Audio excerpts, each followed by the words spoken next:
and I'll go ahead and tell you, if you were going to take a day off, let's say, and just mentally check out during class, today would not be that day that you should do that. Okay, this is probably going to be one of the most vital lessons that we cover this year. Okay, it is of the utmost importance that you pay attention, that you work hard, that you take diligent notes, because it's a very doable lesson and it's a very important lesson. You're going to use it a bunch for the next 4 years. So get started with these 3 warm-up questions, and then we'll explain and we'll go through it now.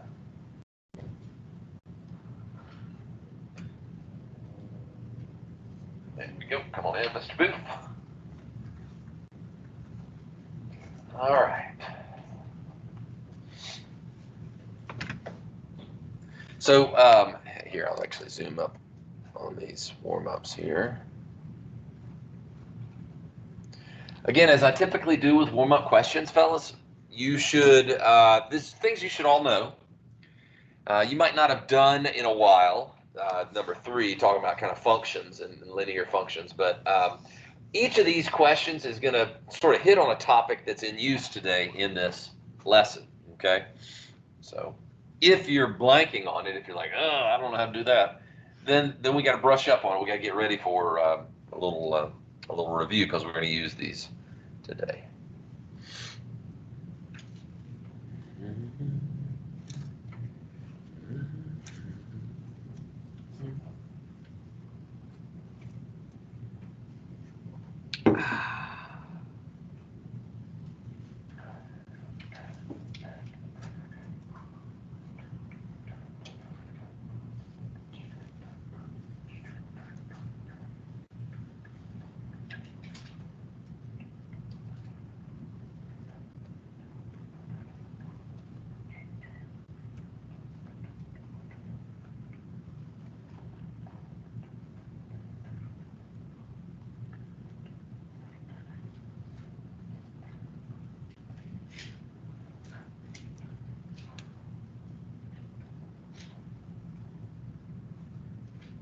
Give me about 45 more seconds.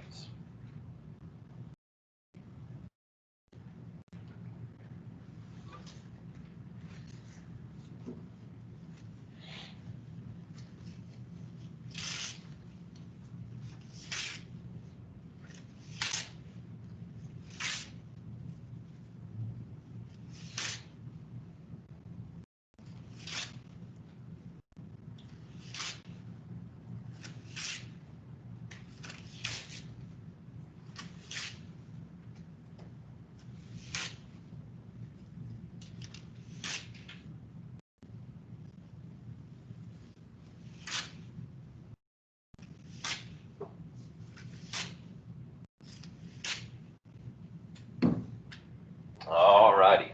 Now, number 1 is a basic solve a linear equation using 2 steps. That's cake. That's more pre-algebra than anything else. So what 2 steps should I follow? What do I need to do here? Somebody call them out. Add 3 to both sides and then divide by 5. Now, technically, what you could do is you could say, all right, plus 3, and, cancel, and 5y equals 3. And then divide by 5, cancel. All right, y equals 3/5. Okay, great. My goal for us today, though, is to be able to go from a linear equation that has 2 basic steps to the answer in our heads. Okay, that's the goal. Now, not everybody might be there just yet. Okay, and that's all right. But our goal, and you're going to see it, half a dozen times today, is to be able to take either a 1 or a 2-step linear equation and to tell me the answer from doing that process in your head. Okay, very basic process using inverse operations. Now, number 2 is a factoring question. We've been doing more factoring recently, right? Jack, Katie Otto, what is my first step on factoring number 2?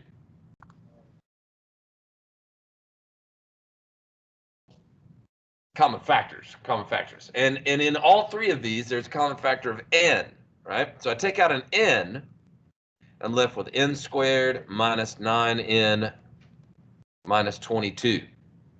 And then from that point, I note that, that's a, quote, what I call a regular trinomial, right?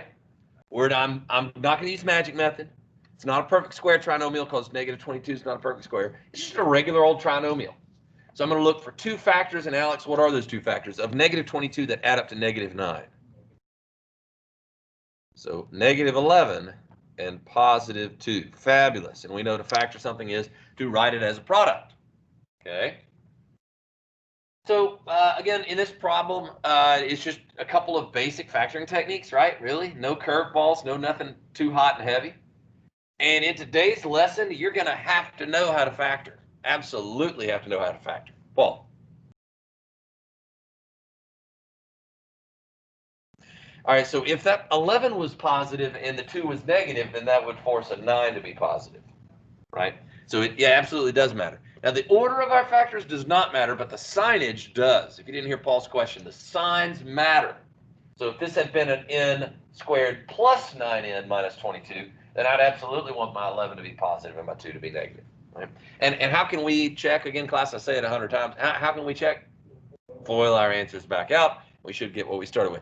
And then number three is a little bit one that we haven't done in a while. Kind of talking about a linear function here. We're given f of x equals 8x minus 16, right? What form is that linear function in? Do you remember we had 3 forms of a linear function? What form is this? What do you think? Take a stab at it, McBee.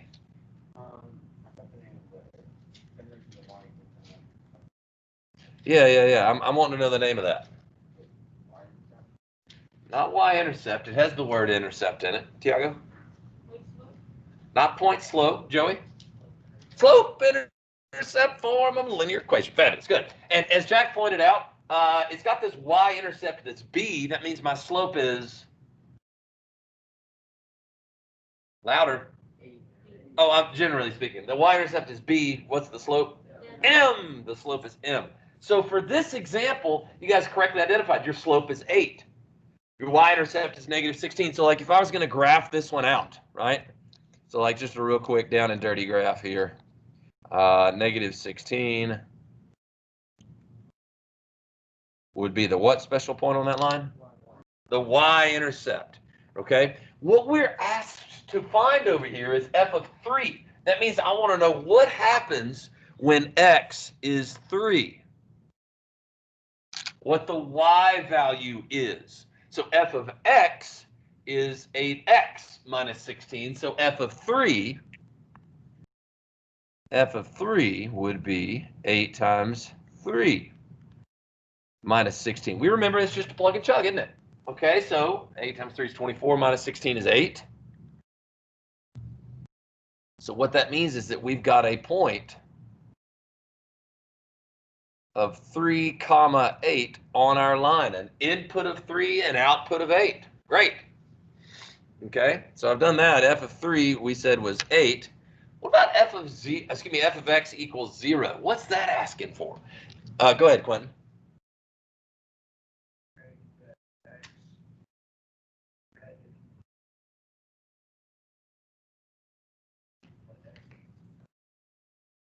So we want to figure out what x value would make the function equal 0. Have you noticed, and let's see here, I'll do this in green. Have you noticed that I've made this right here synonymous? F of x and y are the same thing, right? One of them we said is Newton's or Lagrange notation. One of them is Leibniz notation. They mean the same thing. Y is the output. F of x is the output. So over here where it says f of x equals 0, we're asking, as Quentin just said, what x value makes y equal 0? That's what that's asking, okay? Visually or graphically, that's finding the x-intercept. When y equals 0, I'm on the x-axis. So the way that we do that is very simple. We just set 8x minus 16 equal to 0. We set the function equal to 0. And again, this is a two-step equation that you guys should be able to solve in your head. X is going to equal what? 2. X equals 2. And so that constitutes my x-intercept, right? There's that point of 2, 0. And that makes sense because that's a linear function right there. And all three of those points, what do you call it when 3 points line up together on a line? Not linear. Put a prefix in front of that. 3 points that are on the same line are collinear. That's a good word for geometry next year. When you guys take geometry, you'll need to know that word. Collinear means they're all on the same line. All right, enough warm-ups. Let's get down to it. When we talk about today's lesson, there's going to be one property that is at the core of our lesson, okay? And it's called the zero product property. It's on your screen right now. Write it down. The zero product property. This is of the utmost importance. It's huge, okay? For our success in algebra, not just algebra 1, but algebra 2, it is hugely important that we understand what the ZPP says. And so I'm going to explain it to you guys here today. By the way, by the end of the school year, you will have heard me say ZPP like 100 times. Okay, so I always refer to the zero product property just by the acronym ZPP because I get tired of saying zero product property over and over and over and over and over again. But here's the gist of it, and I'm going to explain what's in this box now. Some of y'all are probably like, what the dump does that even mean? I'm fixing to explain it, okay? But I'm going to explain it using kind of a visual. So I want y'all to just stop writing just for a second. You can pick back up in a moment. I want you to give me your eyes. You look at my hands right up here, okay?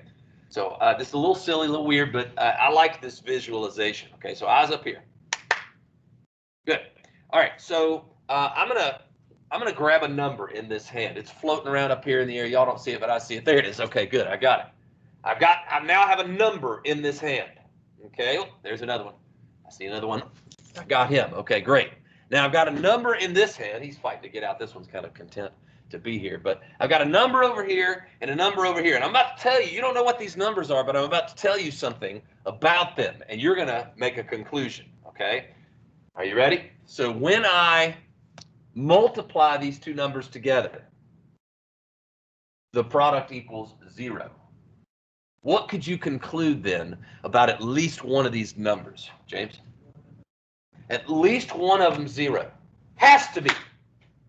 That's what this says, okay? That's what this says in a nutshell. That if you've got a product of two or more things, you know you're multiplying these things together, and you know that that product in its entirety equals 0, then at least one of the factors equals 0, okay? Now, at this point in the discussion, y'all can keep writing if you need to, by the way. At this point in the discussion, a couple of years ago, I had a kid that said, Coach Morgan, you silly boob, you misspelled the word if. And I had to give him the stern look. You know, I had to raise the elbow, or not the elbow, the eyebrow a little bit at him and say, son, I didn't misspell the word if. That's a mathematical symbol right there, IFS. Does anybody know what that stands for? What does that stand for, Drew? If and only if. We might have even talked about an if and only if statement this year so far. I don't know. I can't remember, but it's like a two-way street. Okay, an if and only if statement, you might recall, is like a two-way street. Okay, whereby I could start over here and say, hey, this is my hypothesis. AB equals 0. So I could say if that's the case, come over here, this is my conclusion now. Then I can set each individual factor equal to 0. But it's also, I said it's a two-way street, it's also workable backwards to where you could say, well, you know, if A equals 0 or B equals 0, then of course their product is going to equal 0. So it's an if-then, two-way street, if and only if, okay? And the zero product property is going to be what we use to solve polynomial equations. Up to this point in our school year, you guys have only been able to solve basic, kind of like warm-up question number 1, basic linear equations. Maybe they were 1 or 2 step equations, but you were able to solve them using inverse operations. But if I ever gave you an equation that looks like this or that looks like that, these other two here in green, right? A quadratic and a, what's this kind of equation? Not quartic, that's degree 4. Quadratic. Oh, how soon we forget. If you drew a square in 3 dimensions, it would be called a cube. So this is therefore a cubic equation. Shame on you guys. I thought y'all had remembered that. Anywho, up to this point, you have not been able to solve quadratic and cubic equations unless you just use like a guess and check kind of approach or eyeballed it kind of approach. Now, with this zero product property, what we're going to be able to do is we're going to be able to solve polynomial equations of higher degree. Okay. Now, one interesting thing that we'll note about polynomial equations. Okay. Down at the bottom of your screen, you got another thing. Oh, I put it in a blue box with red stars around it. It must be important. And look at the name of it. It's called the fundamental theorem of algebra. That sounds fancy.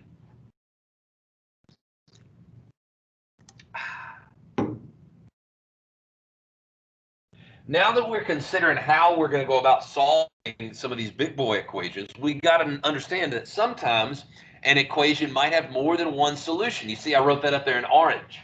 A linear equation has one solution. A quadratic equation has two solutions. A cubic equation has three solutions. Okay? The fundamental theorem of algebra tells us that you can figure out the number of solutions that a polynomial equation is going to have just by looking at the degree of that equation. So if I have a degree 3 equation, I'm going to have to come up with 3 answers, 3 solutions. It says a polynomial equation of degree n will have n solutions. I didn't write this up here, but n in this context is a natural number, like 1, 2, 3, 4, 5, so on and so forth.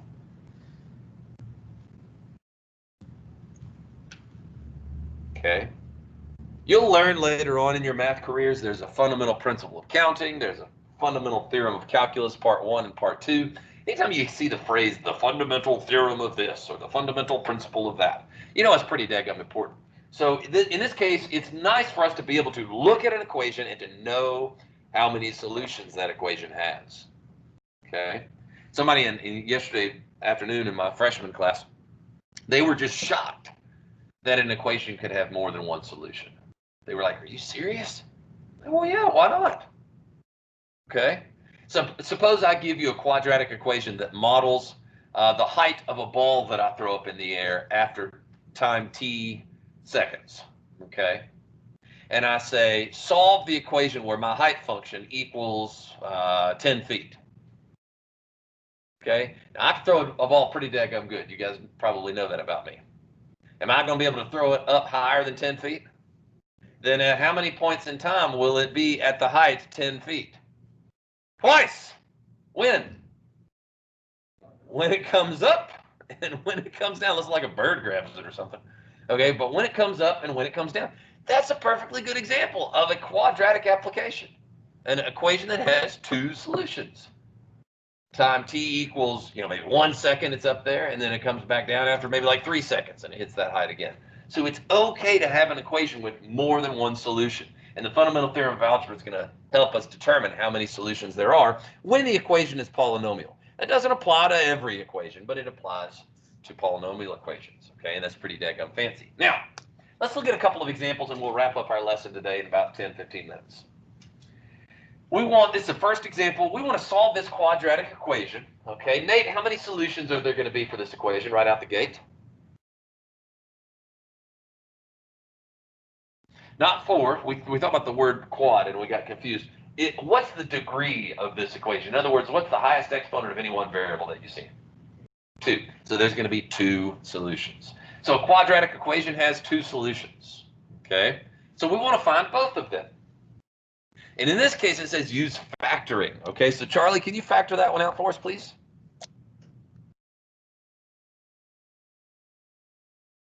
Speak up nice and loud. X what?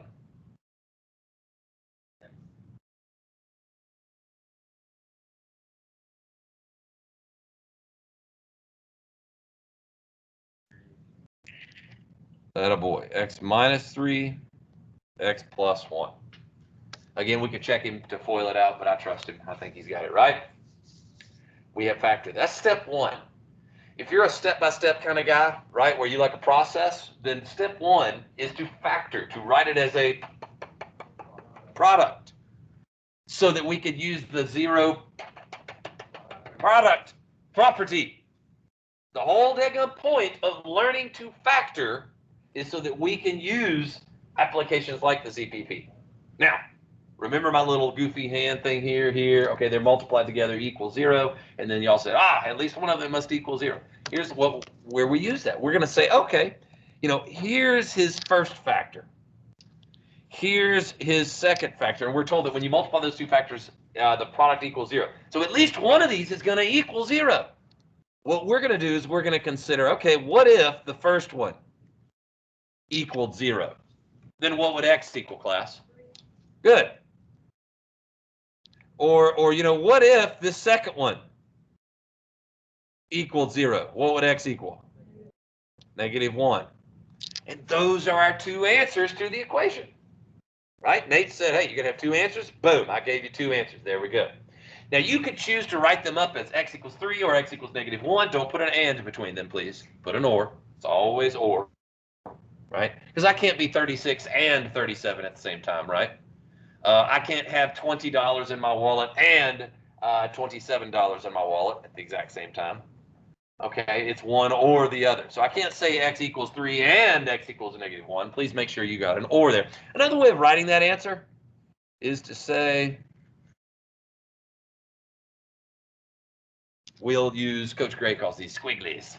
We'll use some brackets, some set notation, okay? Either one of these would suffice for me, not a care in the world as to which way you represent your answer. Okay, you'll see both of them in textbooks and in teacher classes. Okay? Now, that was an easy factoring question. It was a basic regular, what we call a regular trinomial. Let's look at example 2. Now, example 2 is going to have a preliminary step that we have to do first. Okay? What's this property called again? What property are we using today? The ZPP, the zero product property. The zero product property. The zero product property. It's not the 13y plus 45 property. What do I want to do first? I want to get 0 on one side. Now, you could do that by either subtracting 2y squared from both sides. Boo bad. I don't like doing that. Or you could subtract 13y and subtract 45. Yay, I like that. Does anybody know why I like that second one? Seems like more work, though. What do you think, Reed? Okay, so sometimes we like putting our stuff on the left. That's kind of cool. I like that. I'm not as persnickety about having it on the left as I am about having my first term, my leading coefficient to be what? I don't like negative.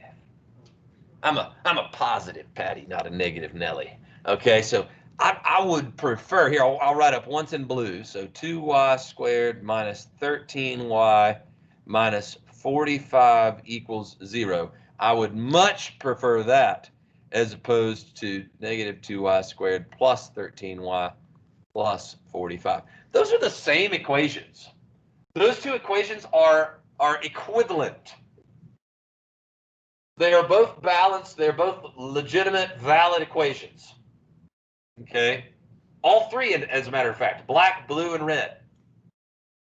On your all's Delta Math homework, which I hope you're working through, you're going to have as one of the exercises, hey, please tell me which of the following, and they give you 4 multiple choices, which of the following is an equivalent equation to this guy?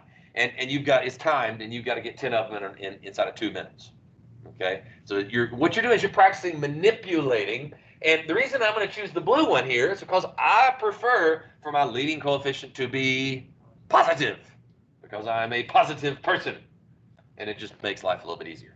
Okay, now,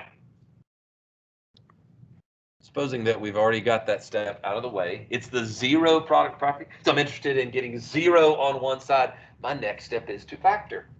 And in this case, we're going to have to use which factoring technique, Jake? You've got a leading coefficient other than 2. There's no GCF. The magic method, baby. Love the magic method. All right, can we do the magic method? I'll change colors just for a sec temporarily. We're going to pretend like this is, what's 2 times 45? 90? All right, we're going to pretend like this is the problem.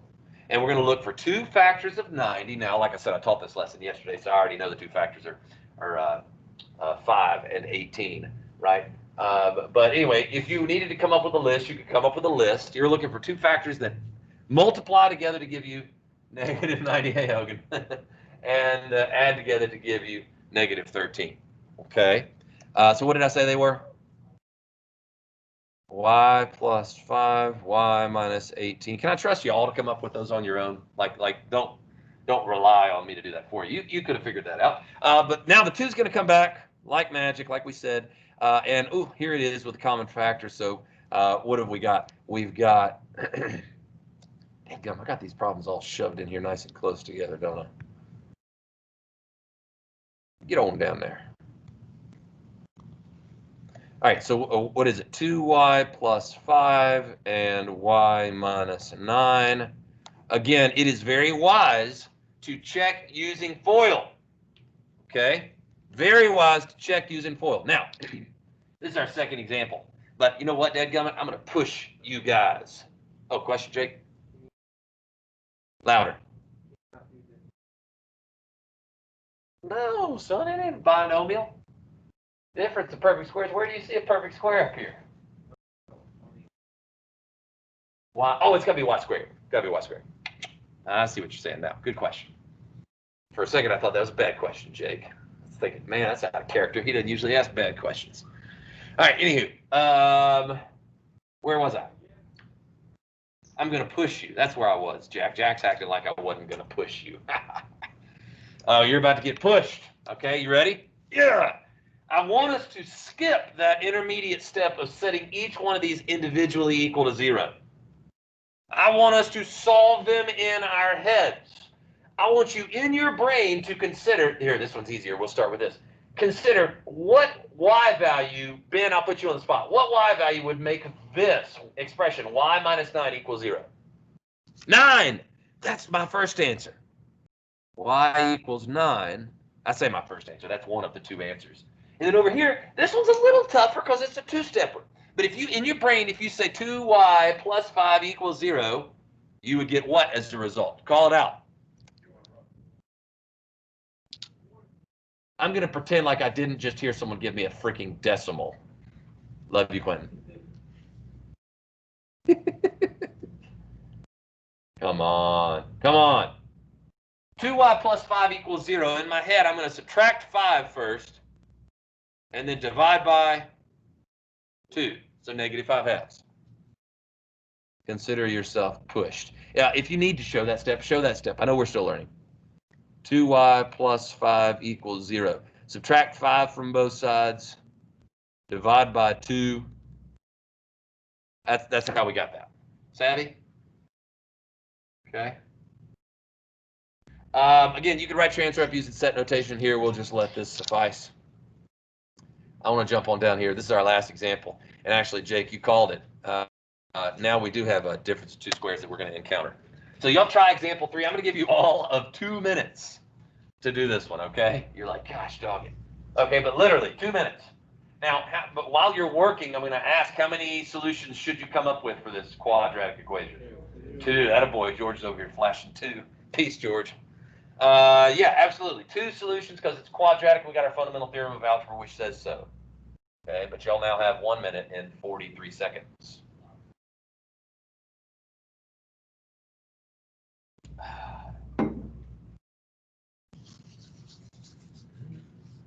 It played that Weekend song, Blinded by the Light, on my ride into work today, and it's stuck in my head now.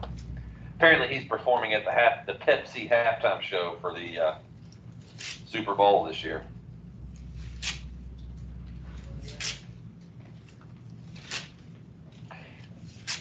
I'm kind of out of touch with popular culture these days, I suppose. And so I try every once in a while so that I can relate to you guys, my students, my home slices, my guys. I try to investigate what's cool these days. All right, and The Weeknd seems like he's a pretty cool dude.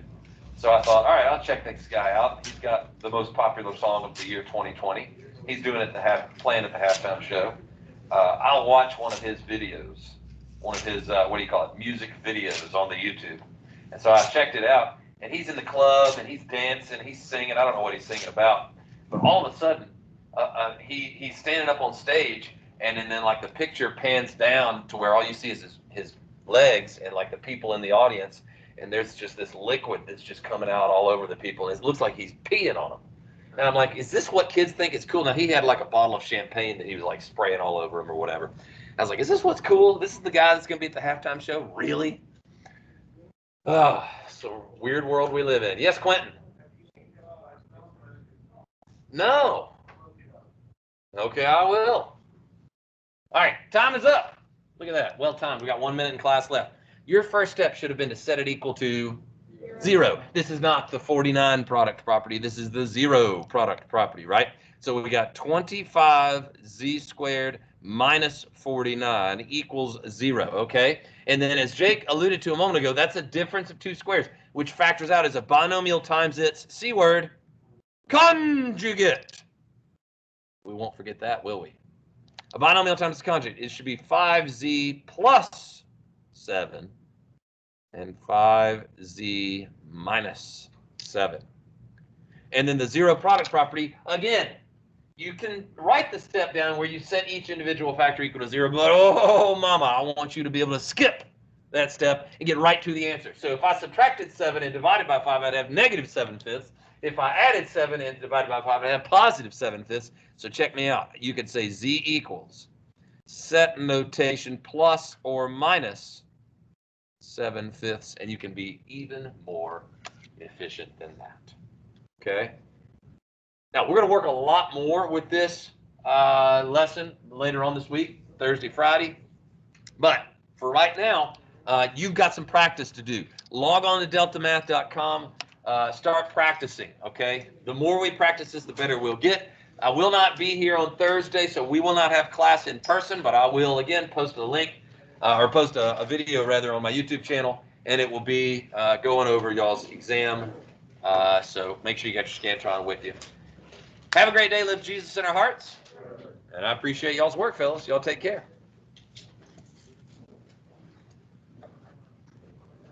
Dude.